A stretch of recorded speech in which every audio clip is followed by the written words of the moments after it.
Halo, selamat datang di Q&A Bicara Bandar episode yang ke-20.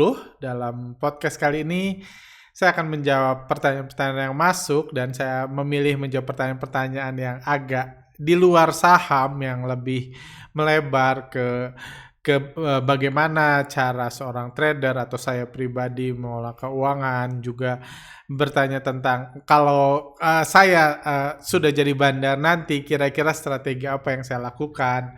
Juga juga pertanyaan yang masuk 1-2 minggu lalu tentang minta diceritakan juga bagaimana pengalaman saya dari awal karir menjadi trader sampai sekarang, bagaimana cerita saya ketika menemukan analisa bandarmologi dan kenapa mau mengajarkannya ke orang lain. Juga ya ada banyak pertanyaan, ada diskusi seru tentang hutang negara yang mungkin saya mau ikut sedikit kasih komentar, terlepas ada diskusinya sebenarnya di Instagram kami yang cukup sampai sekarang masih berlanjut. Dan ya kurang lebih itu ya, juga tentang IPO Bukalapak yang videonya terpaksa tidak jadi kami rilis untuk kepentingan lebih besar lah daripada hanya dapat AdSense di YouTube, mengedukasi banyak orang. Mungkin terkadang saya berpikir mungkin ada kepentingan yang lebih besar yang harus ini demi kebaikan bursa saham Indonesia dan kebaikan Indonesia keseluruhan, seperti itu. Oke, kurang lebih hal-hal itu yang akan saya bahas. Mari kita mulai.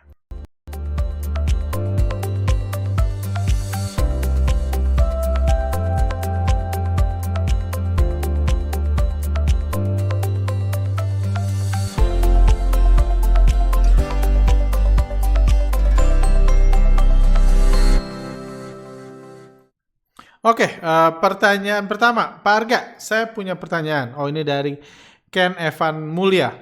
Ini ya pertanyaan-pertanyaan random sepertinya. Saya punya pertanyaan yang mungkin bersifat pribadi, Pak, tapi saya cukup penasaran, Pak Arga kok bisa memiliki masa kecil di Brazil, orang tua tinggal di Inggris, serta keluarga tinggal di Amerika juga, Pak. Orang tua Pak Arga apakah dulu bekerja di pemerintahan, contohnya diplomat, sehingga tinggal di luar? Ah, orang tua saya gini ya, jadi, orang tua saya bukan bapak saya, ibu rumah tangga yang ngurus 4 anaknya, kita 4 saudara, saya yang paling besar. Orang tua saya, bapak saya kerja di perusahaan pesawat, makanya kami tinggal di Bandung. Di Indonesia, udah itu pindah ke Brazil, kita di Brazil, setelah dari Brazil, keluarga saya semua pindah balik lagi ke Indonesia. Cuma pada saat itu saya baru lulus SMA dan saya butuh ke universitas, jadi akhirnya saya kuliah di Bandung. Sementara 3 adik saya, orang tua saya pindah lagi ke Inggris, kerja lagi di perusahaan pesawat di Inggris, bapak saya. Jadi mereka kerja di Inggris, udah itu adik saya yang paling besar itu dia ada memilih untuk jadi misionaris di Afrika, di Mozambik, ya lumayan ngejelimet ceritanya. Di Mozambik, di situ dia ketemu orang Amerika yang akhirnya jadi pacarnya, sekarang jadi suaminya, mereka sekarang tinggal di Amerika Serikat, di Tennessee. Sementara 2 adik saya sekarang masih ini, 2 adik saya, 1 baru mau kuliah yang buat channel YouTube saya pernah iklankan yang pintar nyanyi, 1 adik saya lagi tinggal di London, dia di investment banking di London. Kayak gitu sih. Jadi ya karena kerja di perusahaan pesawat sih kuncinya kayak gitu. Say hi juga ke bapak saya yang salah satu penonton setia YouTube ini walaupun dia nggak trading saham. Halo Pak.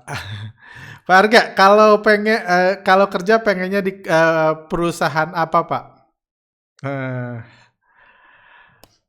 eh, Kalau kerja di perusahaan apa saya nggak tahu ya, karena sejak awal dulu itu sejak kecil saya orang yang kurang suka, saya nggak bisa mengerjakan sesuatu yang tidak saya suka gitu, karena bagi saya misalnya gaji besar dan lain-lain itu nggak cukup untuk men-trigger saya melakukan yang saya tidak suka. Jadi saya nggak tahu karena saya belum pernah ngelamar kerja. Sejak saya lulus kuliah, saya memilih full time trader, trading cukup lama 4-5 tahun udah itu buat CTS, dan sekarang trading plus ngejalanin CTS. Jadi kalau kerja di perusahaan apa ya? Ya dulu ketika saya jadi full time trader sempat mikir sih mau jadi analis, mau kerja di fund manager, jadi nggak jauh sih dari situ. Cuman kalau itu ya, cuma apa ya, satu hal yang saya pikirkan juga, yang baru-baru ini saya sadari ketika saya mulai berkecimpung di dunia startup, mulai pitching bisnis-bisnis supaya jadi angel investor atau masuk ke dunia ya startup lah, dunia bakar duit, kayak gitu, saya ngelihat bahwa ada begitu banyak hal positif yang bisa dicapai di era startup ini. Di era dimana bisnis nggak lagi dibuat seperti konvensional dulu, tapi dengan startup, dengan bakar duit, saya ngeliat ada banyak hal positif yang bisa dibuat untuk keseluruhan ya, bukan hanya buat pebisnisnya, untuk keseluruhan, untuk ekonomi, untuk masyarakat banyak dari startup. Jadi saya pernah mention ke istri saya, mungkin kalau dulu saya tahu startup sebelum jalanin CTS, mungkin saya buat CTS untuk jadi startup. Bakar-bakar duit dan lain-lain. Cuma karena saya baru tahu, jadi saya jadi salah satu pemegang saham salah satu startup yang mudah-mudahan bisa IPO, jadi unicorn lah, amin. Beberapa tahun ke depan. Dan saya juga terus berpartisipasi, saya salah satu idenya lah ya, kalau TBK komisarisnya lah ya di situ, yang cukup ngelihat kinerja perusahaan, ngasih saran dan lain-lain. Dan saya suka bisnis itu.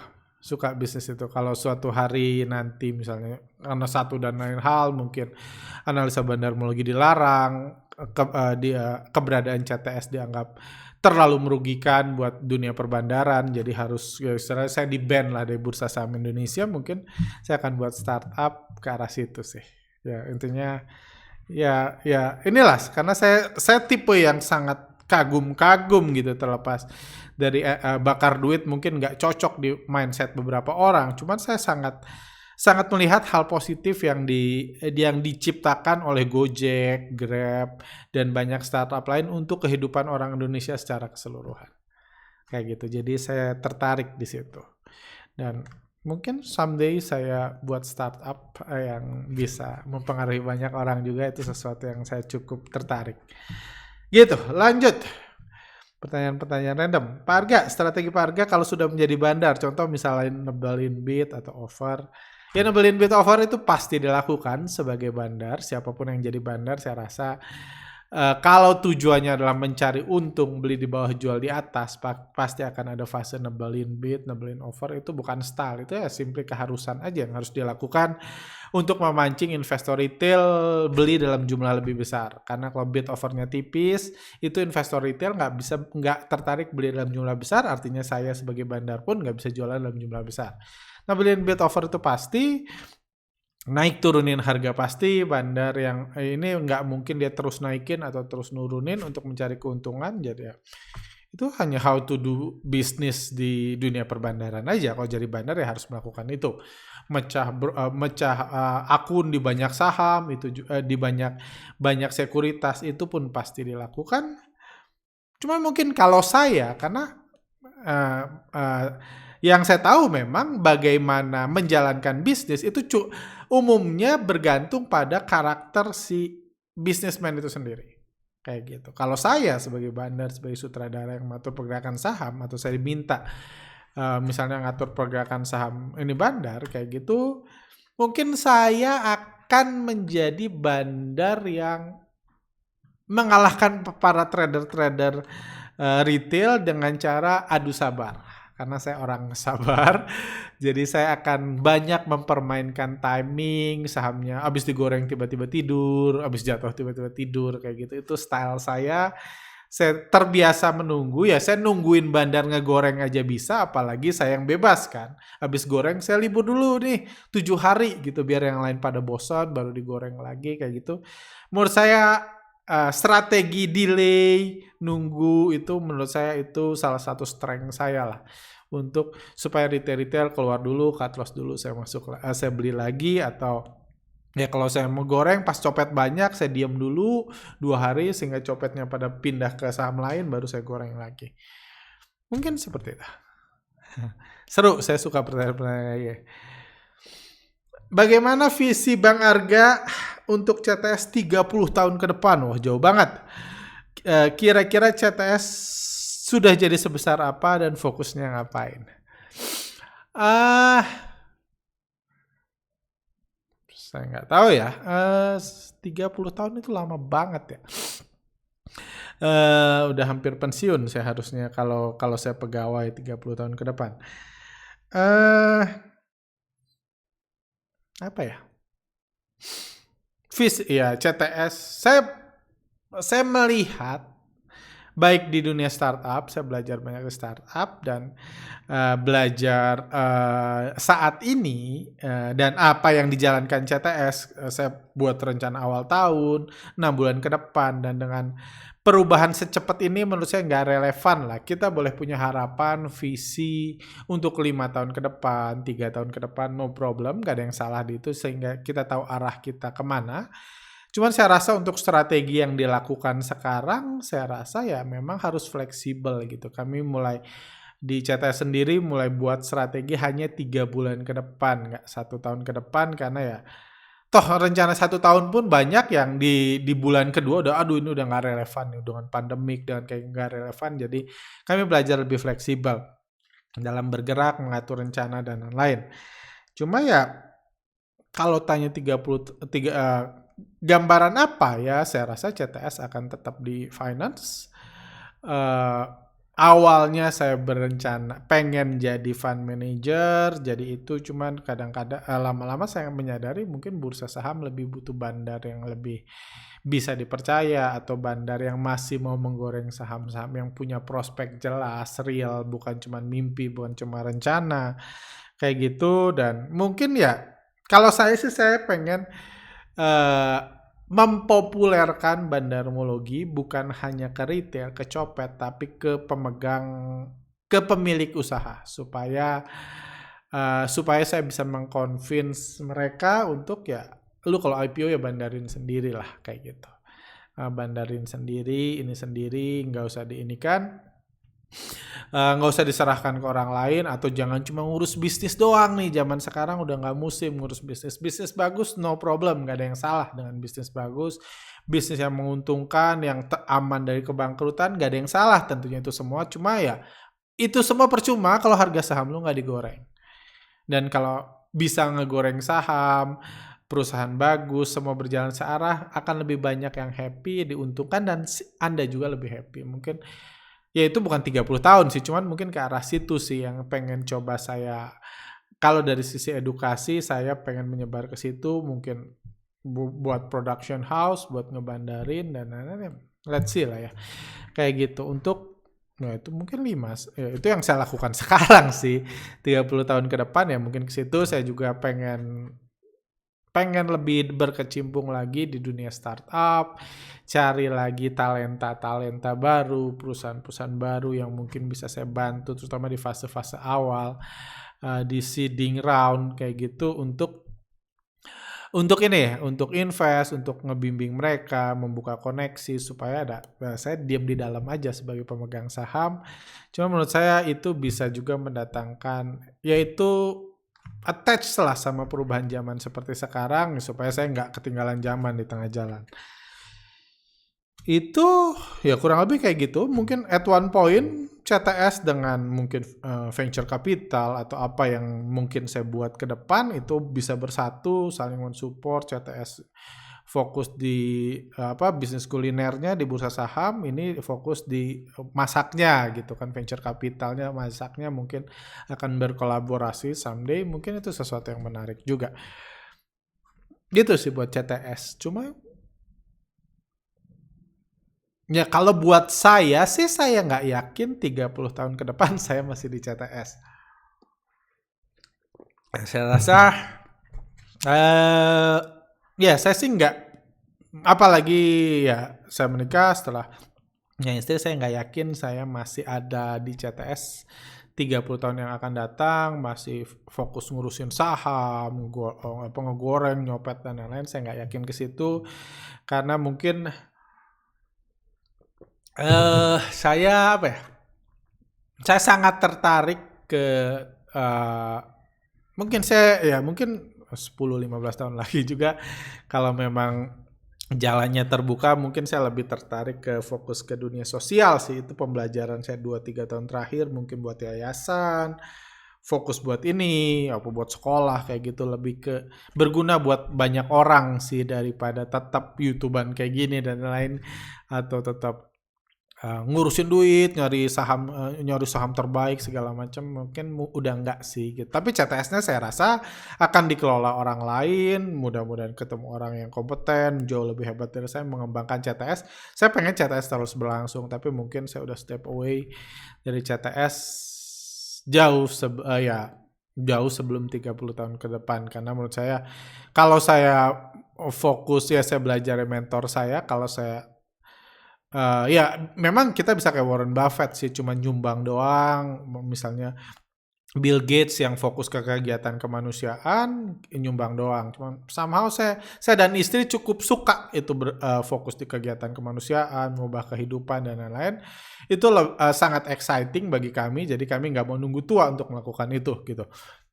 As soon as yang saya ngerasa, wah tantangan di sini udah kurang menarik, mendingan buat yayasan, mendingan ngabisin duit buat kehidupan orang banyak, mungkin saya akan pindah kayak gitu sih. Kalau saya nggak ngerasa ya arah CTS ke situ yang dalam jangka pendek, mungkin saya nggak tahu itu 30 tahun atau enggak.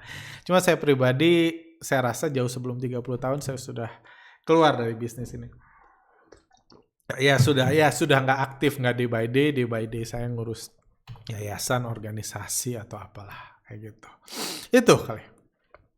Semoga nggak bosan ya, ini edisi ngecap kemana-mana arah ya. Pak, sekali-sekali cerita dong kisah jatuh bangun Pak Arga di bursa saham. Kapan mulai trading saham? Modalnya berapa? Siapa yang mengajari Bapak tentang bandarmologi dan bagaimana bisa menemukan ilmu terlarang yang seharusnya dirahasiakan seperti bandarmologi? Minta juga bocoran bagaimana Bapak memanage keuangan keluarga.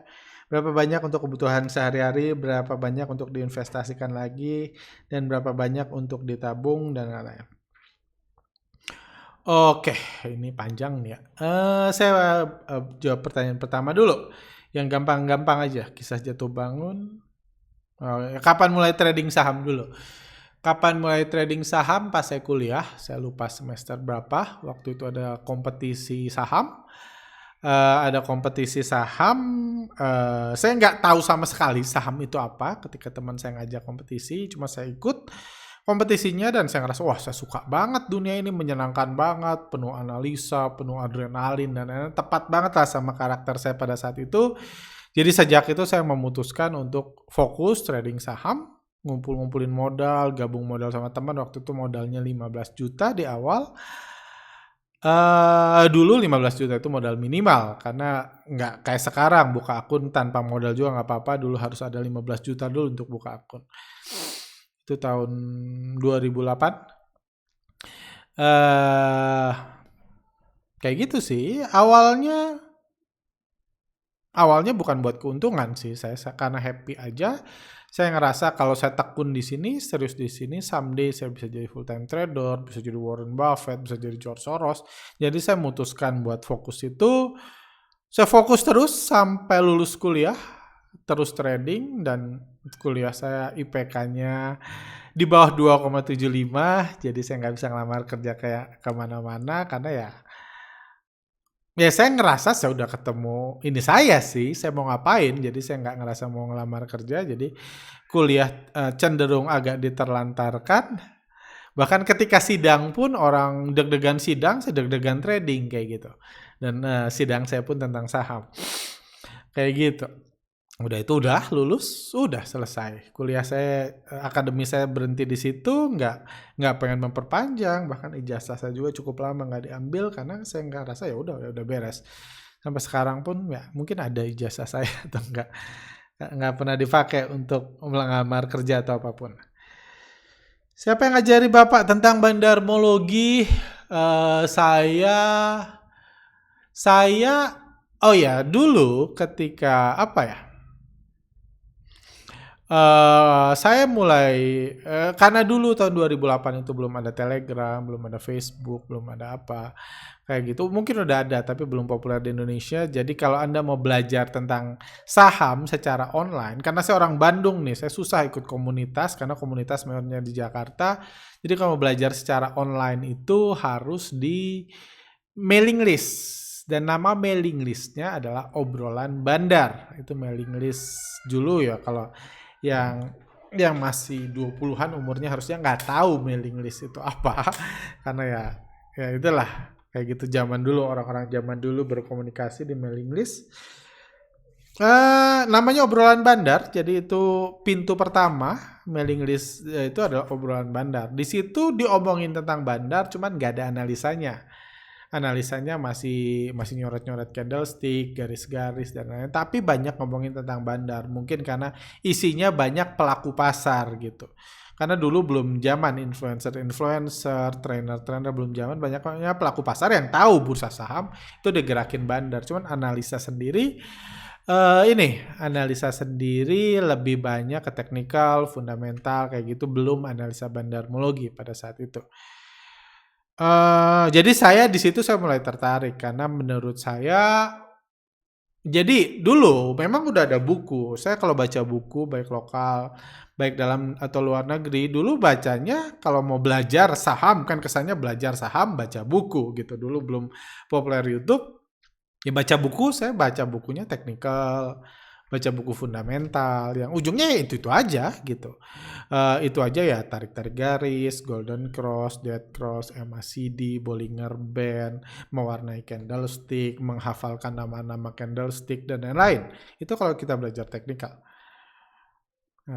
Terus kalau kita belajar fundamental ya top down analysis, value investing, pair, PBV, growth investing, melihat manajemen, mikirin hutang perusahaan dan lain-lain, ujungnya itu. Jadi saya lihat, waktu itu saya masih lugu, saya belum paham ya, kayak gitu saya pelajari, saya hayati, saya pikirkan, saya praktekkan kayak gitu. Cuma lama-lama saya menyadari yang nulis buku itu umumnya dosen, trainer, penulis buku, ada penulis buku profesional kayak gitu. Mereka mungkin nggak trading. Sementara di satu lain di milis obrolan bandar itu saya tahu yang ngomong trading semua. Yang ngomong trading semua di situ, di milis itu.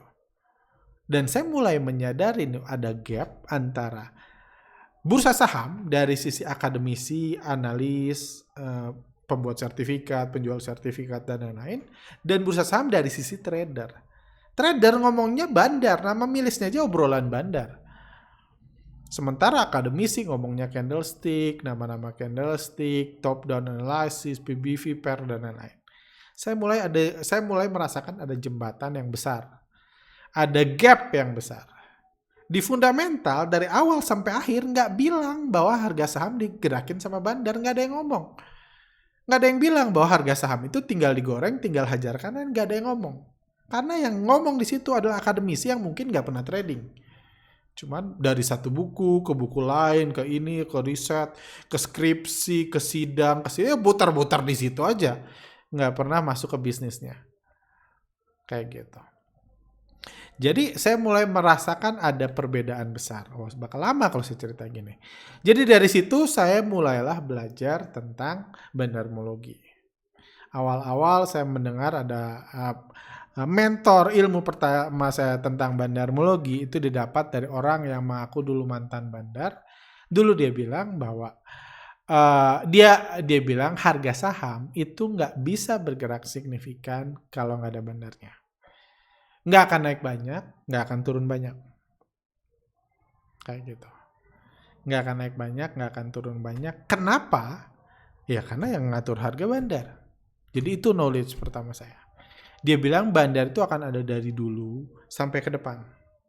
Cuma cara menganalisanya berubah-ubah. Katanya dulu tahun tahun 2000-an, sebelum tahun 90-an gitu, kita ketika orang trading masih di BEJ, di kantor bursa masih teriak-teriak, masih ini, bandar bisa ada di sekitar Anda. Anda bisa tahu tuh. Anda bisa tahu apa ya? Anda bisa tahu bagaimana cara ini, bagaimana cara eh bandar lagi beli apa segala macam ya, karena ya teman-teman Anda kayak gitu. Teman-teman Anda waktu itu eh ya karena teman Anda atau partner Anda, wah saya dapat order nih, partner Anda broker, saya dapat order nih dari orang Surabaya, dia biasa ngegoreng saham ini. Itu informasi yang ya kayak orang ngobrol aja gitu. Kayak gitu. Misalnya, contohnya kalau sekarang kan pasar tradisional. Kalau ada bandar ayam di pasar tradisional, bandar ayam itu akan berhubungan dengan Anda, akan dekat dengan Anda karena Anda di pasar yang sama, bukan pasar online seperti sekarang. Cuma memang analisa bandarmologi dulu itu berhubungan dengan koneksi, dengan ini data-data seadanya dan lain-lain. Cuma di zaman online, analisa bandarmologi harus bertransisi ke zaman online. Ketika Anda nggak tahu lagi tuh bandarnya siapa, nggak dengar lagi bandar nelfon dan lain-lain.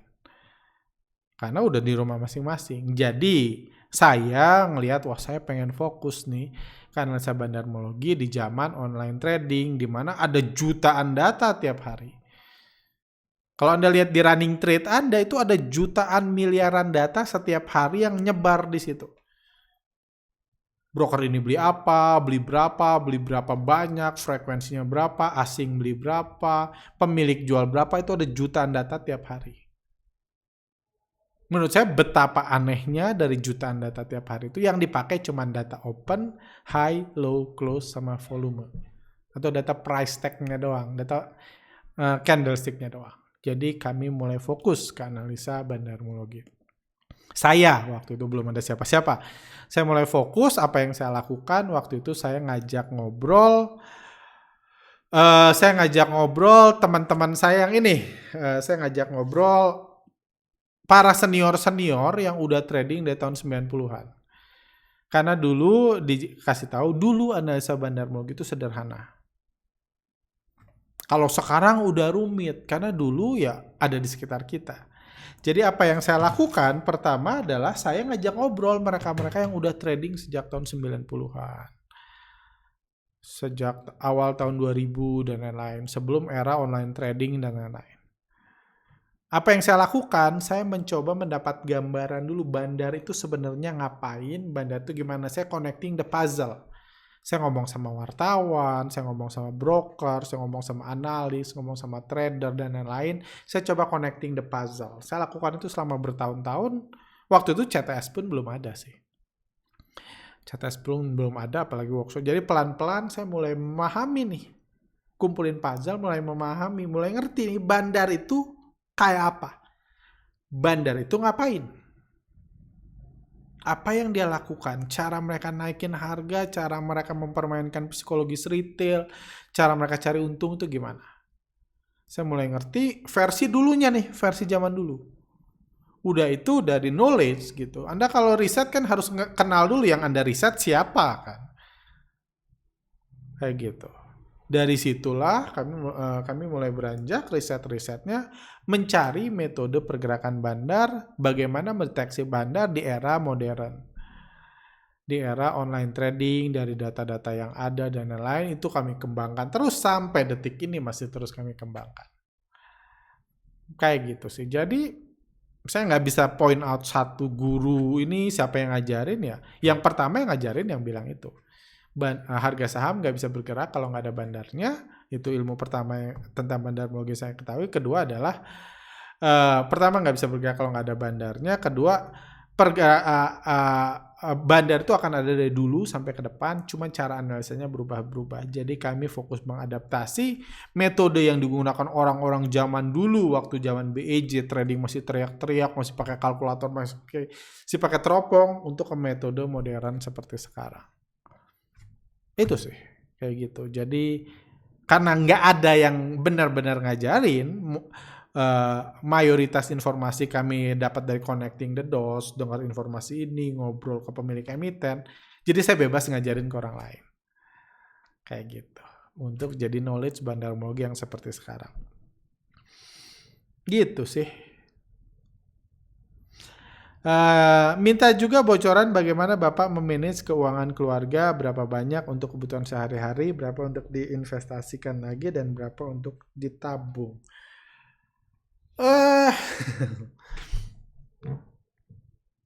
Gimana saya ngejelasinnya? Saya di CTS ini, jabatan yang saya pilih adalah Creative Director. Jadi saya di sini adalah umumnya sekarang ini udah hanya ngasih-ngasih ide, ngasih-ngasih pengamatan, ngasih-ngasih. Iya, saya memperhatikan market dan mencari peluang, punya hipotesis dan lain-lain. Tim risetnya udah bukan saya lagi. Udah ada ahli ini, statistik, ahli ini, news dan lain-lain, corporate action udah ada. Saya ngasih ke mereka ini ide gini gimana, terus mereka ngasih update, terus kembangkan lagi. Jadi saya udah jadi project manager lah untuk riset-riset bandar ini, udah nggak coding lagi, nggak di depan lagi, sangat jarang saya melakukan itu. Saya lebih fokus ngumpulin the dots, nyari visi, nyari ide kayak gitu. Jadi di jabatan itu saya ya dapat gaji. Dapat gaji. Jadi buat sehari-hari saya karena ya kebetulan saya mungkin orang yang cukup aneh ya. Saya itu orang yang nggak suka sama barang. Saya hanya suka sama fungsi, nggak suka sama barang. Jadi saya nggak punya jam tangan misalnya, saya nggak punya sepeda yang mahal-mahal gitu, saya nggak punya karena saya nggak suka gitu. Bahkan ada yang mau ngasih pun dia bilang janganlah, ngapain sih ngasih gitu. Saya kurang suka karena bagi saya mobil itu adalah fungsinya dalam membawa saya dari poin A ke poin B, nggak ada lebih. Anything more than that bagi saya gangguan. Nyuci mobil, bawa ke bengkel, dan lain-lain itu gangguan. Saya cuma mau pindah dari poin A ke poin B. Jadi sebelum pandemik saya sangat happy pakai Grab, pakai Gokar, kalau hujan, kalau nggak pakai Gojek.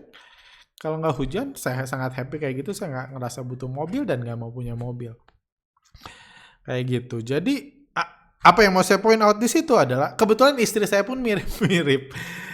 Jadi kami nggak butuh uang banyak untuk kehidupan sehari-hari. Jadi gaji saya itu sebagian dikasih ke istri sebagai kepala keluarga, ya buat beli makan malam, makan siang saya di kantor. Sebagian ya masuk rekening saya, itu pun nggak 5 juta sebulan, 3 juta sebulan pun nggak habis. Saya pribadi paling buat top up e-money gitu, saya nggak melakukan apa-apa lagi. Kayak gitu sih, jadi ya nggak banyak yang Anda bisa pelajari sih dari memanage keuangan keluarga saya, karena ya beban keluarga juga masih rendah gitu. Jadi saya rasa kurang relevan kalau saya ajarin ini. Cuma intinya gaji saya itu udah cukup. Kalau hasil trading itu ya buat senang-senang sih. Maksudnya hasil trading itu kalau saya ambil keuntungannya, pengennya sih buat liburan atau di awal-awal bulan, di awal-awal tahun saya bilang saya pengen membangun bisnis di sektor real dari keuntungan trading. Jadi keuntungan trading tahun lalu saya keluarin untuk bangun bisnis sektor real. Kayak gitu untuk untuk membangun ekonomi lah. Udah lama banget untuk membangun ekonomi. Dan lain-lain, ya puji Tuhan saya nggak butuh ini kayak gitu. Keuntungan trading ya lebih ke situ sih. Lebih ke situ dari workshop. Ya sama aja sih, mirip-mirip lah. Ya, saya juga senang berpartisipasi di kegiatan kemanusiaan, jadi itu salah satu hobi saya, jadi mungkin pengeluarannya lebih banyak ke situ.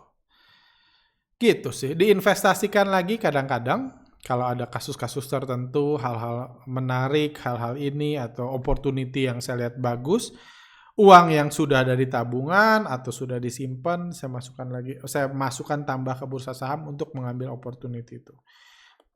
Cuma saya nggak top up tiap bulan, nggak ini, kayak gitu, nggak sih, kayak gitu. Cuman saya ini, kayak gitu, presentasinya itu. Nah, itu karena kebutuhannya dikit jadi nggak ini. Oke, lanjut. Ini yang tentang utang itu dari Dokter Bahar Sangkur. Pada akhirnya untuk bayar utang salah satu sumber pemasukan dari pajak. Lalu pajak ditarik makin gila seperti sekarang wacana pajak sekolah, sembako, minuman manis hingga dagang bakso. Wajar kalau rakyat gundah gelisah. Ini ada 90 like-nya. Dari Dokter Bahar Sangkur. Nah, ini tentang utang negara yang saya sih Anda boleh baca lagi di Instagram kami tentang utang negara. Kalau nggak salah caption covernya itu negara utang mulu siapa yang bayar kayak gitu. Cuma poinnya di situ saya mengatakan adalah sekarang negara lagi krisis. Nggak butuh ahli ekonomi, nggak butuh Sri Mulyani, nggak butuh siapa untuk tahu negara sekarang lagi krisis. Krisisnya apa? Ada 250 juta orang Indonesia yang butuh divaksin. Itu vaksin gak gratis, Indonesia gak buat, harus beli. Entah ada berapa puluh juta atau berapa ratus juta yang penghasilannya berkurang, berhenti karena PPKM, karena pandemi, karena perubahan zaman dan lain-lain. Itu pun negara harus tanggung. Kayak gitu. Itu pengeluaran.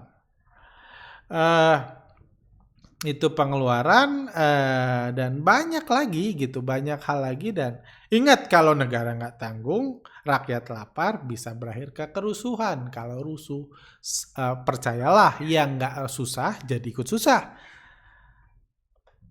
yang nggak susah jadi ikut susah, kayak gitu. Oke, jadi pengeluaran bertambah.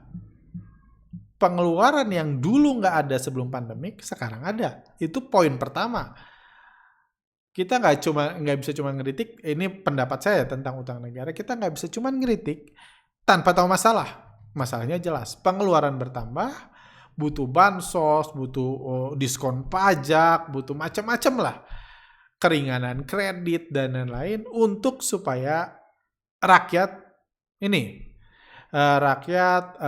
bisa makan, negara nggak rusuh, orang nggak kelaparan. COVID-19 penyebarannya masih bisa teratasi, itu butuh duit semua itu.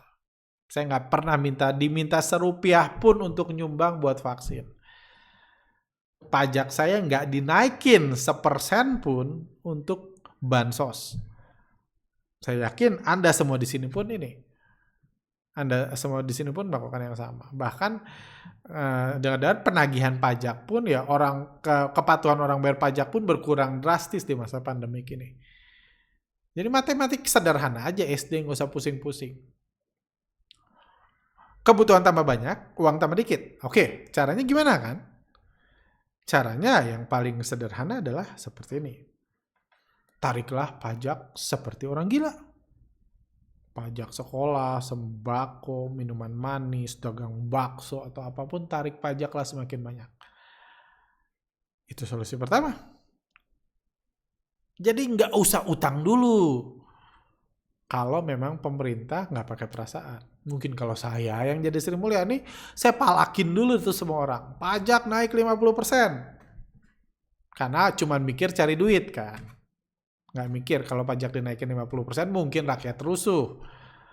Mungkin perusahaan bangkrut, tambah banyak yang lapar. Saya nggak mikir itu. Saya cuma butuh duit ya cari duit. Kayak gitu. Ingat, ada Indonesia bergantung pariwisata berhenti dan lain-lain, kan itu semua masalah. Pemasukan pajak berkurang. Pemasukan pajak juga berkurang karena pengeluaran bertambah, pemasukan pajak berkurang. Jadi ya saya banyakin pajak. Simple, nggak usah mikirin utang dulu. Cuma puji Tuhannya nggak itu yang diambil kan. Yang diambil adalah ngutang dulu supaya bansos bisa dikasih, vaksin bisa dibeli. Rumah sakit, penanganan sosial karena COVID-19, bayar rumah sakit bisa nggak nunggak. Itu dulu yang dibutuhkan. Jadi syukurnya pemerintah ngutang dulu. Kalau bagi saya sih harusnya kita acungi jempol pemerintah ngutang. Ada yang bilang, tapi kan utang nanti jadi korupsi. Ya, pertanyaannya kan ada, saya baca juga komen-komen sebagian bilang, saya nggak mau bayar pajak karena nggak ngutang, karena Saya nggak mau bayar pajak selama korupsi nggak dihentikan. Selama anggaran masih nggak jelas, macam-macam. Intinya dia nggak mau bayar pajak. saya mikir itu tuh kayak orang di kosan, anak kos gitu. Yang punya kos saya misalnya. Tiba-tiba saya dengar anak kos. Saya nggak mau bayar kos selama bocor semua belum dibersihin, belum diperbaiki. Selama kebersihan kos ini belum ditingkatkan. Selama pegawai di kos ini belum meningkatkan kredibilitasnya. Selama ini saya nggak mau bayar kos. Kalau saya gitu ya lu nggak mau bayar keluar. Enaknya gitu kalau bisnis. Kalau negara sayangnya nggak bisa ngusir orang-orang seperti itu. Jadi menurut saya ya dikorupsi itu realita negara kita. Realita. Saya nggak mendukung korupsi. Saya berharap korupsi bersih. Saya berharap nggak ada itu. Ya saya berharap. Cuma apa hubungannya itu sama orang yang lapar sekarang? Apakah korupsi dihentikan dulu baru kita kasih makan dia? Yang mati bukan koruptor, yang lapar sih. Apakah vaksin dihentikan dulu sampai pejabat harus ini kan enggak, harusnya ada urgensinya kan. Jadi saya sih no problem. Jadi dan kalau ngomong pajak di Indonesia ini percaya Anda tanya teman-teman Anda di negara lain, mungkin ada punya teman tanya pajak di Indonesia ini sebesar apa sih dibanding negara lain. Pajak di Indonesia ini kecil banget. Kalau dibanding negara Eropa, Amerika, dan lain-lain, pajak di Indonesia itu kecil banget. Dan nggak semudah itu pemerintah naikin pajak, percayalah. Karena pajak semua bisa dinaikin. Pajak hiburan dinaikin 70% bisa, cuma hiburannya tutup, pemerintah nggak dapat duitnya. Jadi nggak sesederhana itu. Jadi menurut saya sih mendukung pemerintah berhutang. Ya saya berharap nggak berhutang, cuma kayak orang sekarat terus ada yang nawarin nih gue pinjemin duit. Analoginya gitu. Gue pinjemin duit nih pemerintah. Oh nggak mau. Saya nggak mau berhutang. Saya mendingan mati aja. Itu kan nggak wise menurut saya. Anak sakit, istri sakit, ada yang nawarin utang. Wah utang nanti memberatkan saya ke depan. Mendingan mati aja. Itu kan menurut saya nggak wise. Lanjut. Nah ini masih tentang utang. Udah kelamaan nih saya ngecap. Mohon maaf sebelumnya. Saya pikir perdebatan yang terjadi di akar rumput perihal hutang negara adalah hal yang lumrah. Tentu rakyat pun tahu bahwa mereka bukanlah yang akan bertanggung jawab atas hutang tersebut. Karena memang poinnya bukan pada siapa yang akan bayar, tetapi lebih kepada apa jadinya negara jika tak sanggup bayar. Tentu dampaknya akan sangat luas dan panjang. Inilah yang menjadi fokus utama pembahasan. Rakyat tentu ingin negara yang kuat, berdaulat, dan hal ini menyangkut kehidupan anak cucu di masa yang akan datang. Jadi apa salahnya sih rakyat berdiskusi soal utang negara, apalagi di negara sendiri. Ini negara sendiri, ini yang 240 like-nya. Ya saya tambahkan aja sih, nggak ada salah, cuma nggak ada guna. Kayak gitu aja sih. Nggak ada salahnya Anda debat gitu. Mungkin lagi PPKM nggak ada gunanya, ya Anda seru-seru debat gitu. Asal jangan berantem, jangan cakar-cakaran, jangan bakar-bakaran, nggak ada salahnya sih. Cuma nggak ada gunanya. Kayak gitu kan. Dan di pos itu pun saya nggak bilang bagus hutang. Kalau pilihannya antara hutang dan enggak, lebih bagus enggak. Saya setuju sepenuhnya. Kayak gitu. Karena kalau nggak hutang berarti nggak ada ancaman nanti nggak bisa bayar. Cuma sekarang kan pilihannya bukan itu kan. Ini rakyat divaksin atau enggak? Orang-orang yang COVID itu ditolong atau enggak? Penyebaran COVID ini dibiarin, dihadapi aja lah gitu, nggak usah ada PPKM, nggak usah ada pembatasan. Hidup normal aja, nanti rakyat akan berkurang, pada meninggal, nggak usah ditolong, nggak usah dikasih oksigen. Nanti rakyat berkurang, beban negara berini baru kita rapihin. Jadi negara beresin korupsi aja sekarang gitu. Nangkap koruptor segala macam, nggak usah ada bansos. Fokus ke manajemen, kebetulan siapa tahu rakyat Indonesia bisa berkurang jadi 150 juta kayak gitu kan. Lumayan beban pemerintah jadi lebih ringan. Kayak gitu. Dan yang berkurang adalah mereka-mereka yang nggak sanggup beli vitamin, nggak sanggup antigen, nggak sanggup itu. Mungkin menguntungkan kalau secara bisnis. Cuma saya nggak yakin itu benar dilakukan. Kayak gitu. Jadi kan pilihannya apa dulu gitu loh. Mau utang sekarang untuk menyelamatkan sekarang, jangan lupa juga untuk menghindari rusuh. Kalau orang lapar, orang ketakutan akan gampang di-trigger oleh orang-orang yang pengen menghancurkan dan bisa runtuh. Kalau runtuh, kita-kita yang lagi debat hutang ini di rumah dengan santai pun akan terkena dampaknya. Jadi di ini Telegram ini di Instagram itu saya bilang daripada debat mending lu keluarin tuh pakai duit lu gitu. Bagi-bagi ke tetangga yang susah. Beliin sembako gitu. Beliin sembako, beliin apa, beliin sayur, beliin vitamin. Kalau memang Anda berkecukupan mendingan melakukan itu menurut saya. Daripada ngedebatin utang negara yang nggak ada ujungnya, nggak ada faedahnya, nggak ada gunanya. Kalau Anda pengen menyelamatkan negara kan tadinya, kedaulatan rakyat, segala macam, mendingan itu dong, menyangkut kehidupan anak cucu gitu kan. Gitu, kalau rumah saudara Anda dibakar, mungkin anak cucu nggak ada. Jadi mendingan bantu supaya nggak rusuh, supaya rakyat nggak lapar, supaya negara ini bisa lewat badannya, menurut saya sih itu solusinya. Kalau Anda nggak percaya bayar pajak ya, itu urusan Anda dengan negara, ya Anda bisa bantu langsung aja gitu. Kasih ke yang lapar. Menurut saya itu lebih berfaedah. Jadi menurut saya nggak salah mendebat negara, cuma nggak ada guna gitu. Salah memang kalau udah sampai jadi bakar-bakaran gitu. Karena kesel di WA berdebat, kesel Anda bakar rumahnya jadi salah sih memang. Yang salah bukan debat, yang bakarnya. Cuma gunanya sih pastinya nggak ada kan. Kayak gitu. Jadi sometimes kita itu terlalu idealis, pengen bagusnya aja tanpa mau ngurusin masalah yang ada. Nanti kalau rusuh yang salah lain lagi. Saya jadi lama ya ngecap gini, udah berapa ini? Harusnya masih banyak soalnya pertanyaannya. Saya newbie, saya punya pertanyaan. Kenapa banyak influencer saham terkenal merendahkan ilmu bandarmologi? Saya baru 1-2 minggu ini tahu tentang bandarmologi dan baru belajar podcast-podcast bicara bandar. Saya langsung yakin kalau ilmu bandarmologi yang paling tinggi dan satu-satunya yang terjadi di balik pergerakan harga saham yang tidak bisa dijelaskan ilmu lainnya. Oke. Kenapa para influencer lain tidak mau melakukan riset bandarmologi seperti CTS? Apakah kalau dibalik pertanyaannya, kenapa CTS melakukan riset tentang bandarmologi? Nah, kurang lebih pertanyaan terakhir dijawab di tadilah cerita saya ngecap tentang pengalaman saya belajar bandarmologi.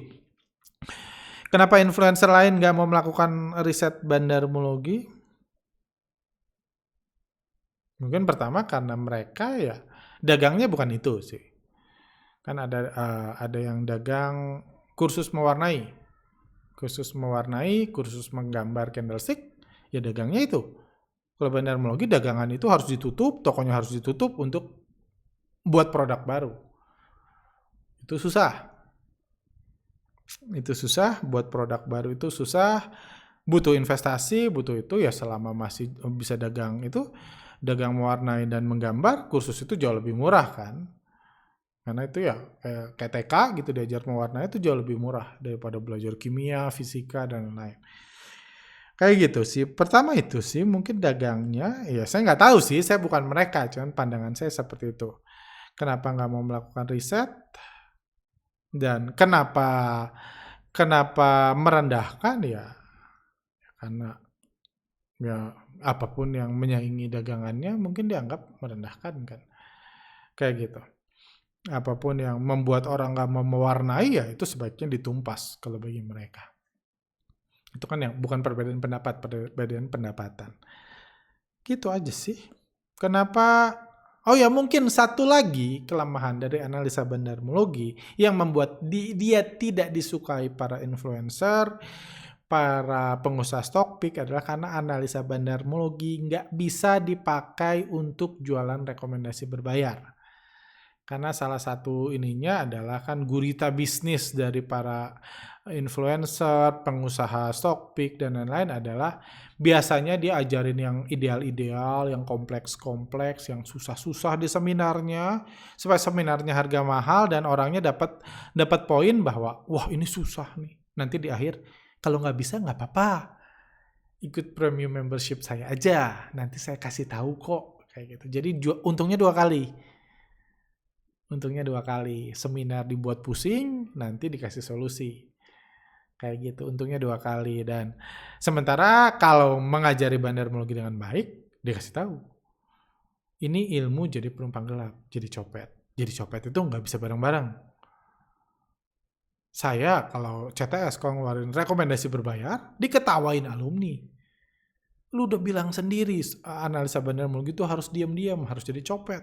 Kenapa lu ngasih tahu ke orang saham yang bagus apa? Kenapa jualan? Diketawain saya. Bukan hanya alumni nggak mau ikutan, diketawain.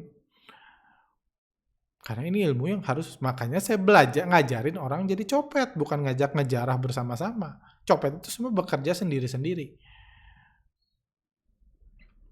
Kayak gitu, mencari peluang sendiri-sendiri, emang ini nggak bisa bareng-bareng nyopet. Yuk kita copet saham pegas semua gitu. Ya dihajar bareng-bareng kita, bukan dicopet. Bukan bisa semua mencopet. Jadi karena nggak bisa dijadikan rekomendasi berbayar, karena ilmu yang harus, ya intinya kita harus belajar sendiri, melihat peluang sendiri dan mengeksekusi sendiri, itu yang membuat banyak, mungkin alasan yang membuat banyak influencer nggak suka. Jadi bisnisnya susah bertumbuh lah kalau di bisnis ini. Kayak gitu. Mungkin gitu sih. Ide saya aja mungkin. Saya nggak tahu. Harus ditanya ke influencer lain sih tepatnya. Jangan tanya ke saya. Boleh minta take Pak Arga tentang jargon uang bukan segalanya dan uang tidak bisa membeli kebahagiaan. Gila ini. Nyebar kemana-mana podcast hari ini. Uang bukan segalanya, setuju. Di masa pandemik ini ya. Ini kayaknya dalam ya harusnya. Cuma saya lagi nggak banyak ide sih. Uang bukan segalanya, setuju, apalagi di masa pandemik ini kita tahu orang yang punya banyak duit pun bisa meninggal, bisa sakit, bisa nggak bisa kerja, bisa sekeluarga karena itu. Jadi uang bukan segalanya, jelas banget. Uang tidak bisa membeli kebahagiaan juga ya nggak bisa sih gitu. Anda search di Topet, bahkan di Bukalapak sekalipun, cari kebahagiaan harganya berapa nggak dijual. Kebahagiaan itu bagaimana kita belajar mensyukuri apa yang kita miliki kan. Mensyukuri apa yang kita dapat dan mensyukuri apa yang kita miliki. Itu kebahagiaan, itu nggak ada urusannya sama uang. Gitu sih, cuman jawabannya agak ini ya, mengecewakan mungkin. Apa ya yang bisa saya tambahin? Udah 52 menit soalnya. Yang bisa saya tambahin dari situ, oh ya mungkin ya, uang bukan segalanya. Uang, nah ini cuman segala. Kalau Anda nggak punya uang, itu akan lebih susah. Kayak gitu. Jadi uang nggak bisa membeli kebahagiaan, tapi hampir nggak ada orang yang nggak punya uang bisa bahagia. Jadi ya mungkin intinya sih tetap sama, adalah jangan mencari ke apa ya, apapun yang Anda lakukan tujuannya jangan uang. Uang adalah hasil dari yang Anda lakukan. Anda fokus aja ngelakuin. Kalau Anda berhasil melakukan sesuatu yang memenuhi kebutuhan, memberkati orang banyak, dan lain-lain, itu uang itu. Dan menurut saya, itu saya pribadi ya, rezeki itu akan datang kepada mereka yang terbukti bisa mengurus uang dengan baik. Atau sederhananya adalah, kalau saya jadi Tuhan gitu, kalau andai-andai Bruce Almighty gitu, saya hanya akan memberikan uang kepada mereka-mereka yang saya lihat bisa ngurus uang dengan baik. Karena banyak orang yang kalau dikasih uang tiba-tiba dalam jumlah besar, dia nggak punya kapasitas itu, hidupnya hancur. Kalau Anda ngasih uang ke anak kuliahan yang sebelumnya susah, makan aja susah, segala macam gitu, dikasih uang 1 M, saya yakin hidupnya hancur, bukan baik. Karena uang itu rules-nya akan mengalir ke mereka yang punya kemampuan manajemen, kemampuan mengelola keuangan, kemampuan ini.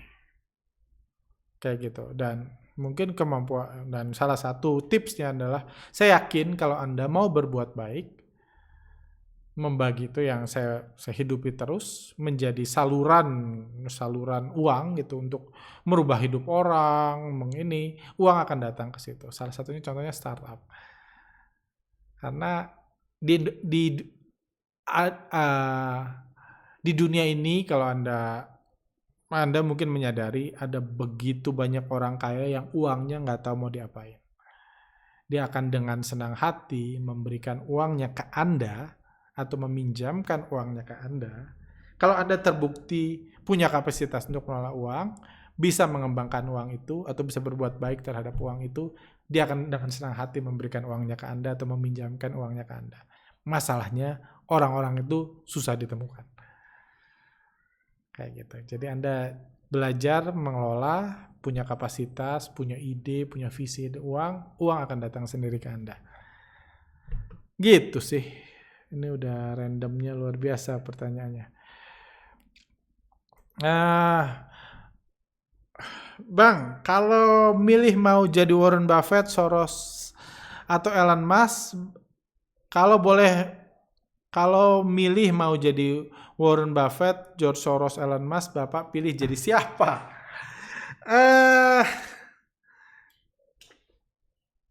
Saya sangat mengidolakan Warren Buffett. Saya belajar banyak dari prinsip kehidupannya, dari kehidupan hidupnya sederhana, yang saya rasa ya ada kemiripan mungkin ya. Dia hidup sederhana itu bukan buat nampang, bukan buat menghemat, simply dia tahu apa yang dia suka, dan dia tahu dia bukan orang yang suka keluar angkasa, dia suka ini, kayak gitu ya, menikmati hidupnya, dia umur panjang, dia masih kerja, masih minum Coca-Cola sampai sekarang, sesuatu yang orang lain nggak bisa melakukan itu. Dia tahu apa yang dia suka, dan dia bagus di apa yang suka, dia punya kemampuan, sehingga dia kaya raya. Itu saya belajar banyak situ. Kayak jadi Warren Buffett, Soros saya nggak ngefans ke Soros, even dia trader. Elon Musk itu saya akui kehebatannya dalam kemampuan dia dalam menjual mimpinya, mengconvince orang untuk membeli mimpinya dan menggoreng mimpinya. Mimpinya ada mimpi yang menurut saya akan mendatangkan hasil positif, kayak dia menjual mimpi mobil listrik. Mungkin dia nggak bisa terlalu mengelola bisnis mobil listrik anyway, kayak gitu, karena bisnis otomotif itu sulit. Saya nggak percaya Tesla akan jadi menguasai market 10-20 tahun ke depan. Saya bukan orang yang percaya, karena Elon Musk sendiri udah fokus menggoreng mimpi yang lain, kayak gitu. Cuma at least mobil listrik itu mendatangkan kebaikan buat dunia. Dan mungkin pertumbuhan mobil listrik nggak akan secepat sekarang kalau nggak ada Elon Musk yang jualan mimpi mobil listrik, baik ke rakyat, baik ke publik, orang di dunia, dan ke perusahaan-perusahaan besar.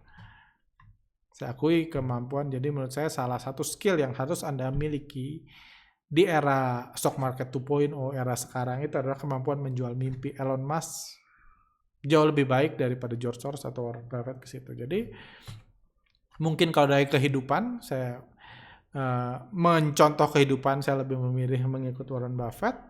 Kemampuan menginfluence orang, menginfluence anak-anak muda, menginfluence corporate dan lain-lain, saya ikut Elon Musk.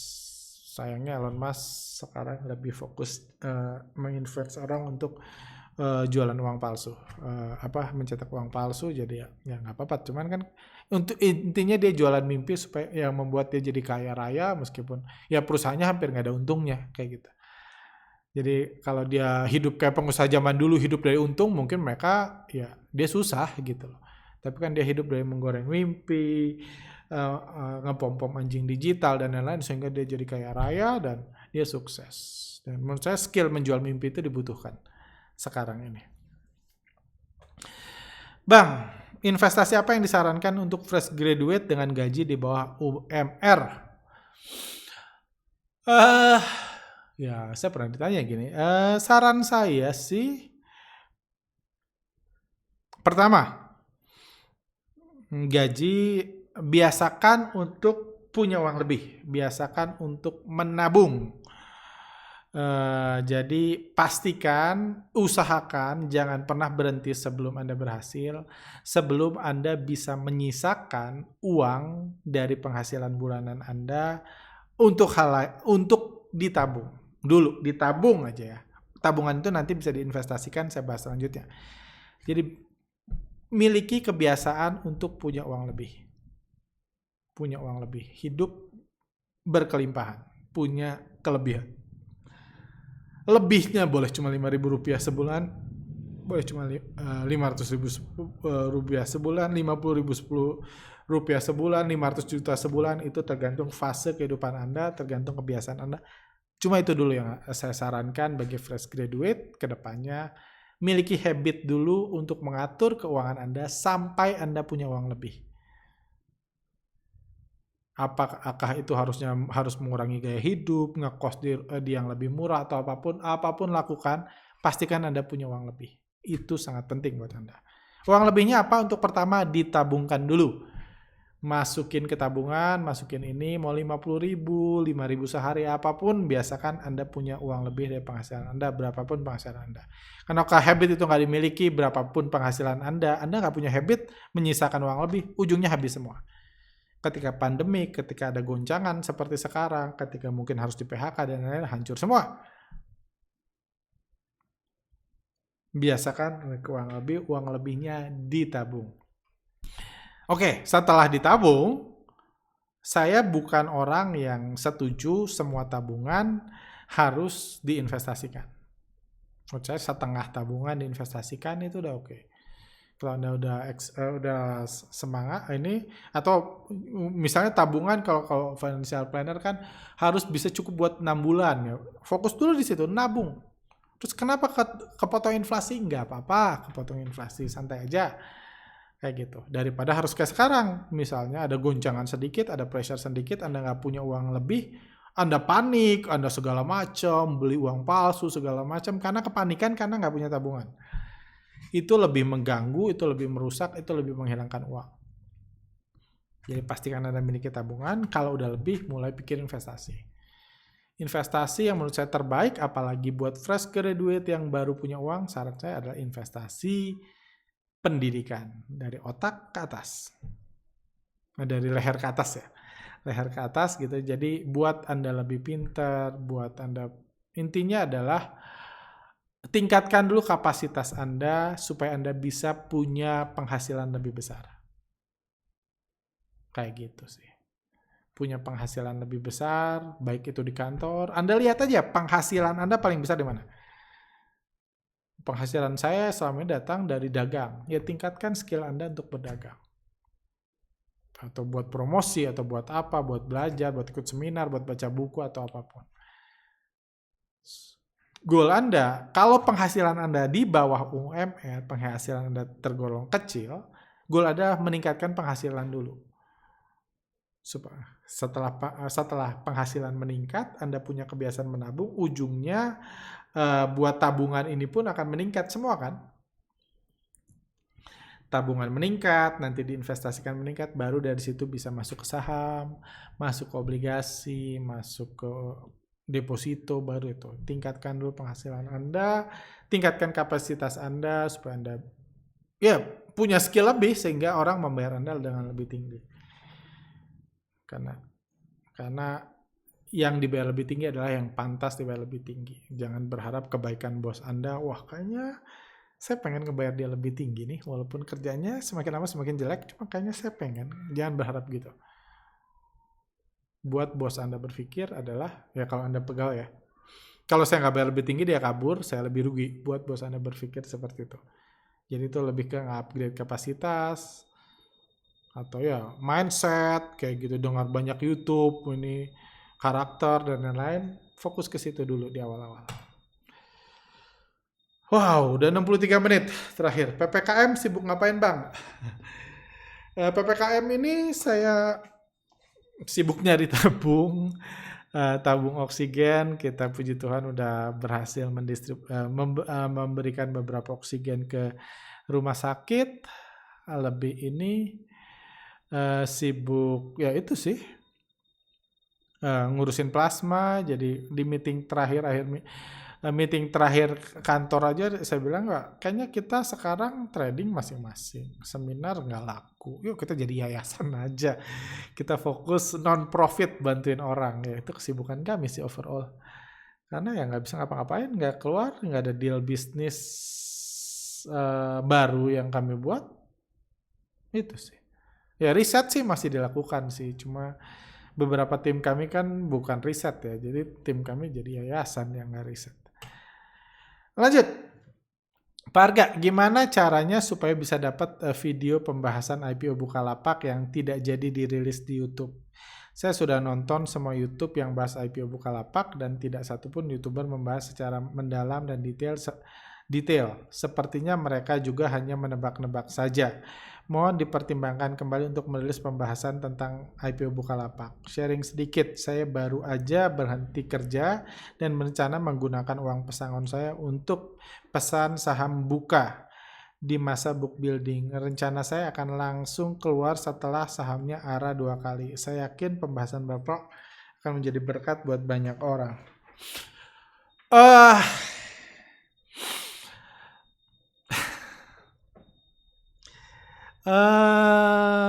Saya bahas DM aja gitu ya. Gimana ya?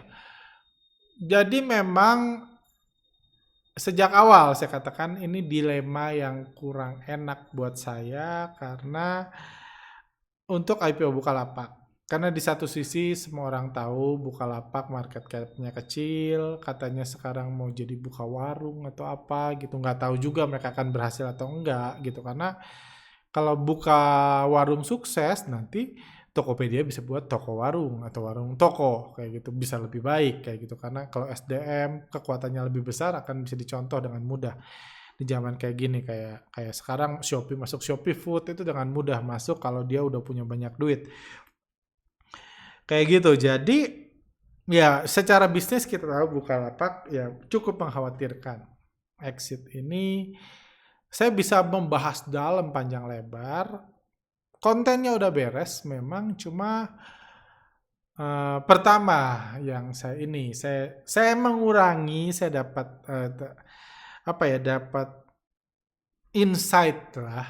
insight dari ini, bilang supaya kurangi istilah busuk investing.